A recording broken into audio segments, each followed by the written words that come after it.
a dumb idea. Yes. I'm going to do a full day of stuff at Comic-Con. What better day to break in those new shoes?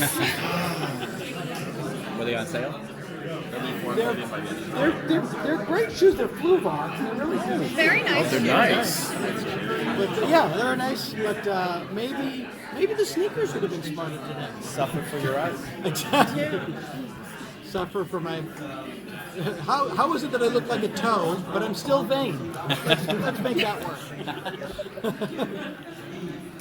So with season 2 coming up, you had the big cliffhanger at the end of season 1. Yeah. And do you get to play with some time travel elements this season? Yeah, I really painted myself into a corner. And so yes, the first episode is a 2-parter episode that allows us to do a little bit of time traveling, and which is a favorite subject to think about and write about. I've always wanted to invent a machine that would let me go back in time. But my theory is that if I ever do, I will have already come back to brag about it. But yeah, Evie does not. Maybe she gets burned at the stake. Maybe she doesn't. Maybe she's rescued. Maybe both. Time is an interesting conundrum, but we do manage to extricate Evie from that situation. But then the arc of the season for season 2 of Stan is he realizes that if he can find a way to go back in time to the 1600s, could he figure out a way to go back just a year and rescue his wife and intercede so his wife doesn't die? But then he changes everything about the world that he knows, and he wouldn't know Evie, so he keeps it a secret. And like all, like what happens usually, a good idea has gone wrong. There's one of my favorite things to write about is the law of unintended consequences. And every time you think you've got something figured out, there's always a side thing that you weren't planning on that happens. And that's really the arc of the second season emotionally. And then we have just a lot of great explosions and goo and monsters and the whole reason we do it. But you gotta hang that stuff on something that is relevant and sincere, or it doesn't play. You need the counterweight. So what have been some of your inspirations for the show? You guys are like one of the more fun horror shows out there right now. Thank So you for what saying kind of inspires you a little? Well, I was, I'm a comedy writer and I'm a comedian, but I grew up loving horror movies. They're like, I used to say, they're my football. That's what I'm into.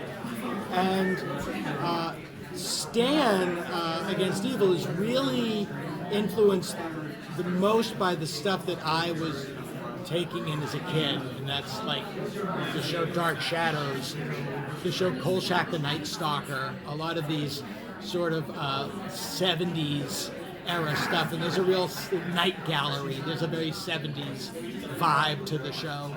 And then, later on, as I got older, then other things like, there's a lot of Buffy, there's a lot of Hellraiser, there's things that I sort of was into as I got older. There's a lot of Twin Peaks in Stan Against Evil.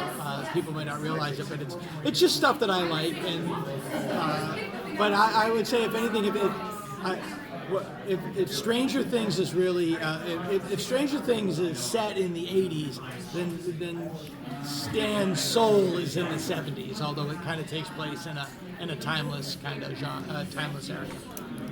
And then where do you get your inspiration for the monsters of the show?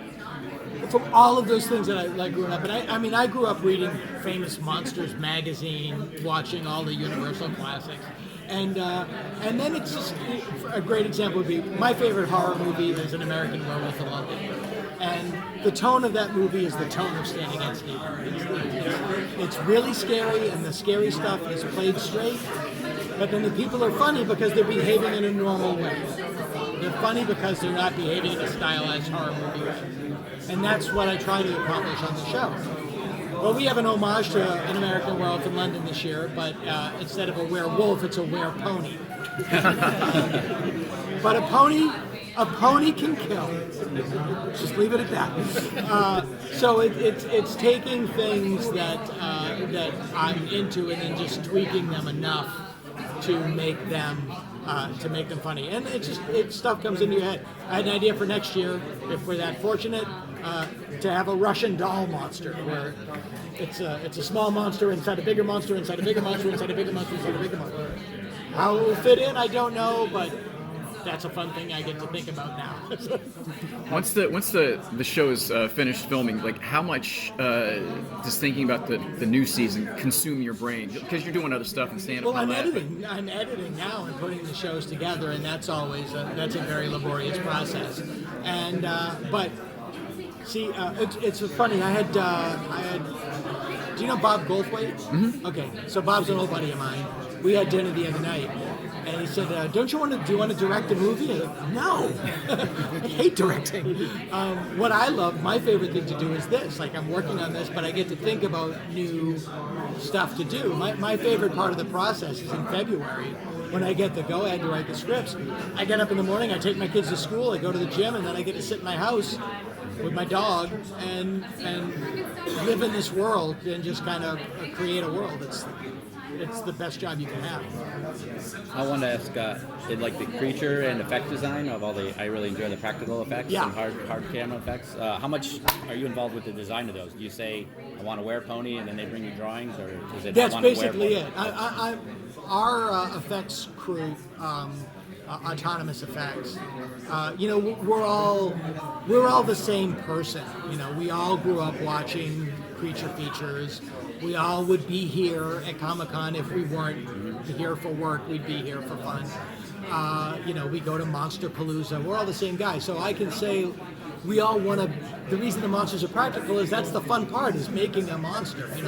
And we can get really obscure and go like, it should have an "It Conquered the World" kind of feel to it, and they know what I'm talking about. And I think that the reason the show works is because the effects are, by and large, practical with digital cleanup. Because your eye will tell you, your eye always knows, with very few exceptions. You always know. And for comedy to work, comedy and horror have to coexist. Laughing and screaming are cousins. They're both involuntary reflexes that release tension.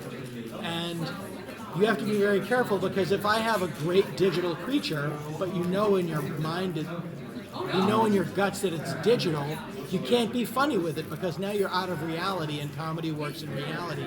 So to me, all the air goes out of the balloon. The reason An American Werewolf in London works, the reason John Carpenter's The Thing still works, is because all that stuff is really there, and your eye doesn't lie. Yeah. Which is not to say War for the Planet of the Apes didn't knock my socks off, because it did. It's, to me, I like having the goo cannon. I like blowing stuff up. That's why you have a show. Yeah. So, since we've been talking about monsters, what is your favorite for the show and just in general monsters? Well, when I was a kid growing up, I wanted to be the Wolfman. It was like, a guy with a lot of guilt. Yeah, I could relate to that. Irish Catholic. That made perfect sense. And then, so the Wolfman was sort of like my alter ego when I was a kid. And I loved An American Werewolf in London. As I said, I finally got around to doing an homage to it this year. I try to stay away from zombies, because that's been done really well. You might not need more. I think that's covered. I love I love that, and I loved the show The Night Stalker when I was a kid. They had great monsters on The Night Stalker. Again, all practical. There's a lot of Doctor Who influence on this show too. The newer episodes of Doctor Who.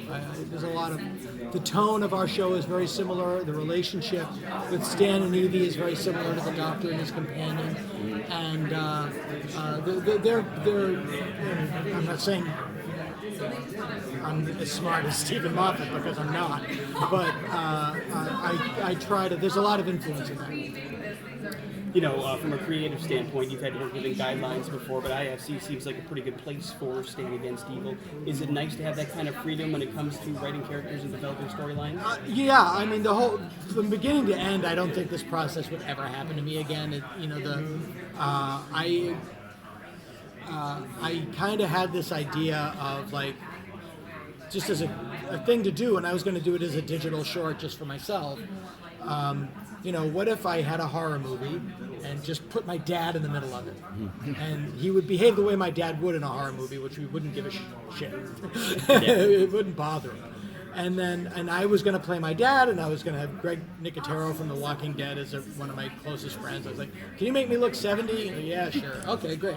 And I was going to do it, and then I just happened to have been having lunch with Pete Aronson at IFC, who's just a friend of mine. And we weren't having a business lunch; we were just catching up.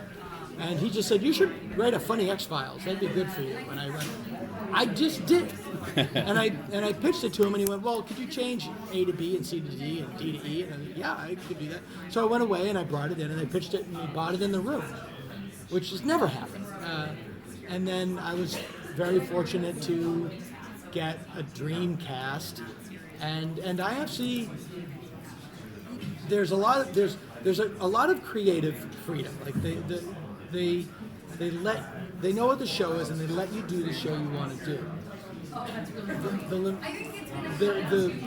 It's absolutely a team effort, and their notes are always they're few and great, because you need other eyes on a project. You can't just be up your own butt. And the limitations come from, we do the show on a budget. This is like a low budget movie. And the limitations of having to do it on a budget, I think 9 out of 10 always make the show better. I think that Evil Dead 2 I like more than Army of Darkness. Army of Darkness had a much bigger budget. I like Evil Dead 2 better. I like, more is, you don't need a ton of money to make people laugh, and you don't need a ton of money to scare people. You can tell a big story on a small canvas. And that's what we try to do. We had things, we have an episode this year with an evil baby. Yes. But we were going to shoot the finale in this clearing in the woods, and we couldn't because of weather. And I literally had no idea what to do. And I was sitting with the director, Rob Cohen. I was like, we're fucked. And then Molly Coffey, who's the art director, said, well, if it's a baby, what if it made a tree, like a blanket for it? And then Rob, the director, said, well, wait a minute, what if it was like a blanket fort version of the Nostromo from Alien? And I was like, well, if it's a Nostromo from Alien, then its victims could be swaddled in blankets like the alien cocoons. And this whole thing, and the ending that we have is great, and it's so much better than if we could have done what we planned. And we shot it in a storefront that we rented for 2 days. And that's what's doing a show is great. People that are on the same page, coming up with stuff. It was great. My character gets covered in slime. How many times do we get to see you this season? I'm in it a little bit more. I think I'm in 3 or 4. The fans demanded that Kevin and Denise get closer. So yeah, I'm in it. I'm in a little bit more. I'm very, I have an ego. I'm an actor. I want to be on the show. Sure. But I like being the weird guy that comes in and goes out. My acting career I tend to be the weird guy that comes in and goes out. Yeah. It's always more fun to be the weirdo. Exactly. We have time for this table. One more question. Okay. I can't think of anything along. I'm sorry, guys. Super cool. You have a lot of Denise level weirdo. Yeah. Stan is Archie Bunker. What's your favorite part about writing these characters? My favorite part about writing these characters is writing Stan's kind of wisecracks, because 9 times out of 10 it's just stuff I've heard my dad say. That's great. It's the easiest part. And I'll leave you with this as an example of how funny my dad is and how my dad really is Stan. When my grandmother was passing away, my dad called me up and said, you better get on a plane. Your grandmother's got one foot in the grave and the other on a banana peel. He's talking about his mother. So that will tell you, it's more journalism than creative writing.